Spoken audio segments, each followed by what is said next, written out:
କିଛି ନୂଆ ଶିଖିବା, କିଛି ନୂଆ ଜାଣିବା, କିନ୍ତୁ ବୁଝିବା, ପଢିବା ଏବଂ ପ୍ରୟୋଗ କରିବା ସେଇଟା ହେଉଛି ଓଡ଼ିଆ ପାଠଶାଳାର ପ୍ରଚେଷ୍ଟା।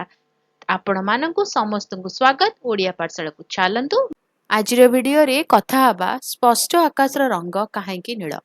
ସ୍ୱଚ୍ଛ ନୀଳ ଆକାଶ ପ୍ରକୃତିର ସବୁଠାରୁ ସୁନ୍ଦର ଦୃଶ୍ୟ ମଧ୍ୟରୁ ଗୋଟିଏ ଏବଂ ଅନେକ ଲୋକ ଭାବନ୍ତି ଯେ ଦିନବେଳା ଆକାଶ କାହିଁକି ନୀଳ ଦେଖାଯାଏ। ଏହାର ଉତ୍ତର ଆଲୋକ ବିଜ୍ଞାନ ଏବଂ ରେଲି ବିକ୍ଷିପ୍ତୀକରଣ ନାମକ ଏକ ପ୍ରାକୃତିକ ଘଟଣା ଉପରେ ରହିଛି। ସୂର୍ଯ୍ୟକିରଣ ଯଦିଓ ଆମ ଆଖିକୁ ଧଳା ଦେଖାଯାଏ, ପ୍ରକୃତରେ ଅନେକ ଭିନ୍ନ ରଙ୍ଗରେ ଗଠିତ। ଏହି ରଙ୍ଗଗୁଡ଼ିକ ମିଶି ଧଳା ଆଲୋକ ସୃଷ୍ଟି କରେ, କିନ୍ତୁ ପ୍ରତ୍ୟେକ ରଙ୍ଗର ଏକ ଭିନ୍ନ ତରଙ୍ଗ ଦୈର୍ଘ୍ୟ ରହିଛି। ନୀଳ ଏବଂ ବାଇଗଣୀର ସବୁଠାରୁ କମ୍ ତରଙ୍ଗ ଦୈର୍ଘ୍ୟ ଥାଏ, ଯେତେବେଳେ ଲାଲ ରଙ୍ଗର ସବୁଠାରୁ ଅଧିକ ତରଙ୍ଗ ଦୈର୍ଘ୍ୟ ରହିଥାଏ। ଯେତେବେଳେ ସୂର୍ଯ୍ୟକିରଣ ପୃଥିବୀର ବାୟୁମଣ୍ଡଳରେ ପ୍ରବେଶ କରେ, ଏହା ଅମ୍ଳଜାନ ଏବଂ ନାଇଟ୍ରୋଜେନ ଭଳି ଲକ୍ଷ ଲକ୍ଷ କ୍ଷୁଦ୍ର ବାୟୁ ଅଣୁ ସହିତ ଭେଟନ୍ତି।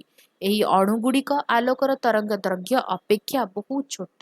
ଏହି କାରଣରୁ ସେମାନେ ଆଲୋକକୁ ବିଭିନ୍ନ ଦିଗରେ ବିସ୍ତାର କରନ୍ତି। ନୀଳ ଏବଂ ବାଇଗଣୀ ପରି କ୍ଷୁଦ୍ର ତରଙ୍ଗ ଦୈର୍ଘ୍ୟ ଲାଲ ଏବଂ ହଳଦିଆ ପରି ଦୀର୍ଘ ତରଙ୍ଗ ଦୈର୍ଘ୍ୟ ଅପେକ୍ଷା ବହୁତ ଅଧିକ ବିସ୍ତାର କରେ। ଏହି ବିକ୍ଷେପଣ ସମଗ୍ର ଆକାଶରେ ନୀଳ ଆଲୋକ ବିସ୍ତାର କରେ, ଯାହା ଆମ ଆଖିକୁ ନୀଳ ଦେଖାଯାଏ। ଯଦିଓ ବାଇଗଣୀ ଆଲୋକ ନୀଳ ଅପେକ୍ଷା ଅଧିକ ବିସ୍ତାର କରେ, ଆମେ ଏକ ବାଇଗଣୀ ଆକାଶ ଦେଖିପାରୁନାହୁଁ, କାରଣ ମଣିଷ ଆଖି ନୀଳ ଆଲୋକ ପ୍ରତି ଅଧିକ ସମ୍ବେଦନଶୀଳ ଏବଂ କିଛି ବାଇଗଣୀ ଆଲୋକ ଉପରେ ବାୟୁମଣ୍ଡଳ ଦ୍ୱାରା ଶୋଷିତ ହୋଇଯାଏ।